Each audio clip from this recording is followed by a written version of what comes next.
welcome to the Comic Cinema Review with your host, the Dirty Pilgrims and the Dick Podcast.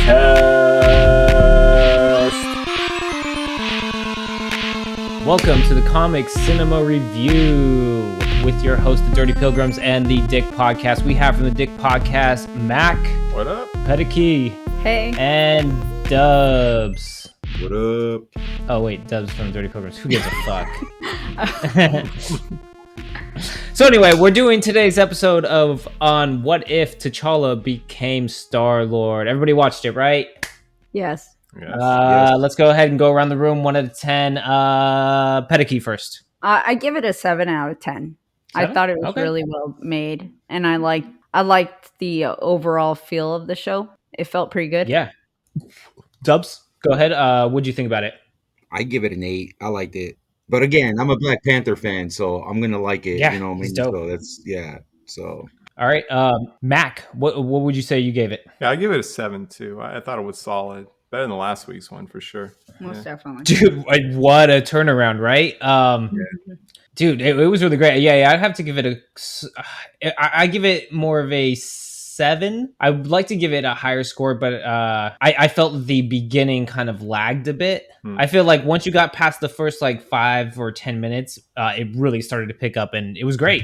No, let me go ahead and go with Mac's first opinion. What did you think was so great about the episode? Yeah, well, I mean, it was better than the last one. I think the sort of the dialogue they got, the writing, the sort of the snappy back and forth jokey stuff, it worked better with this environment than it did in the previous one. But I think it was just a better story too. I think the story was a little bit more interesting. It just worked better, just in all accounts. I mean, it wasn't perfect. There were some kind of silly bits. There were some parts that were a little bit too silly, like the dude with the white beard.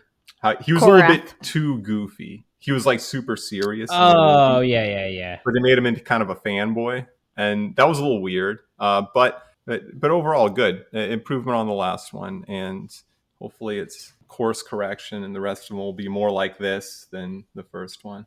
And Pediki, what are your first thoughts? What do you love about it? What do you hate about it? I love the fact that during the fight scenes, it felt like you didn't know who was gonna win. In a way, you know what I mean? It wasn't easy the last one where it was she's gonna win. She's the most powerful, whatever.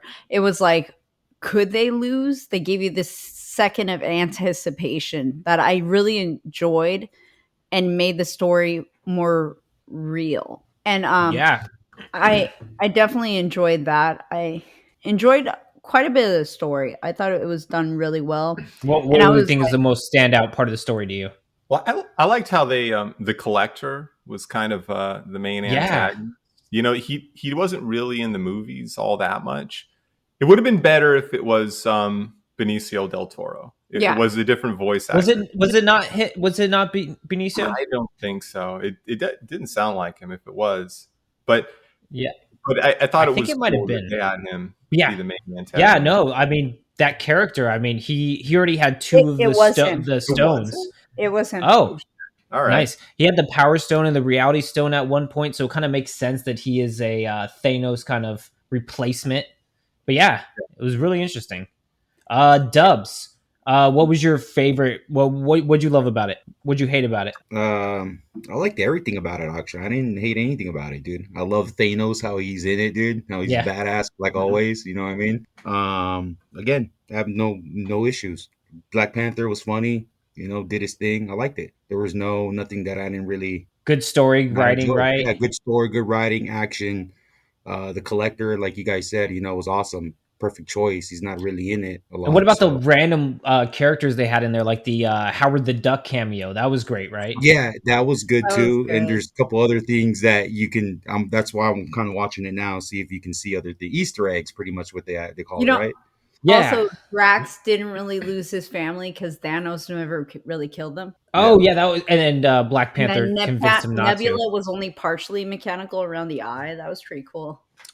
Collector, instead of living in nowhere, he lived inside the severed celestial head, and I thought that was a really cool thing. And again, the artwork is another consistently good thing. I love that they really chose this style. One thing I did notice, we had that episode leak list, and I'm reviewing it right now. And episode 2 was this was the description I had: T'Challa, Star-Lord, Yondu, Ravagers versus Collector, Howard the Duck, Kree soldiers, Heist Nebula, Thanos as Ravagers. So that was what I had. So this leak that I had, I don't know where. Oh yeah, that I have right here seems to be pretty solid. So episode 3 is what we have coming up, and it's Fury's big week, which will be Iron Man 2, Hulk in Harlem, Thor on Earth, Cap found in ice, Hulk Black Widow. What?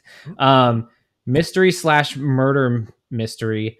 Murder mystery tying together events from Iron Man 2, Thor, and the Incredible Hulk. Loki, Ross, someone is taken out of the Avengers, and Loki invades Earth to avenge Thor. So that's my description. That sounds very fucking weird, and I'm down. Yeah. It sounds way better than episode 1. That's for sure. Yeah, I think they're definitely climbing up that slope.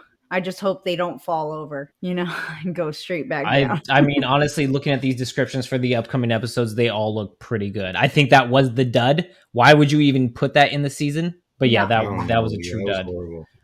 Anything else everybody loved about it? The whole fact that it was a heist that reminded me of Ant-Man. That was really cool. Yeah. I loved everything about it. I like how at the end they made it so Peter Quill still meets Ego. And it looked like he would actually become evil. He was set up to become a villain. Yeah, it almost feels like that. Like he didn't have the guidance or any friends to save him. It was just him on his own. Yeah, and if he sort of like fully realizes his what do they call them? Like the celestial. If he becomes like a god, then like that whole dynamic, like the Thanos and T'Challa and them in space fighting these two gods, that could be like a cool universe, right? You could have spin-offs from this one episode, I think. Yeah, this one would have definitely interesting spin-offs. And the Russian space dog. The Russian space dog. Yes, that was actually my buddy Cosmo. The fact that he took him with him, like, I love that. Oh yeah, that was really cool. It was like, all right, cool. I love that. Would be Cosmo a good spin-off.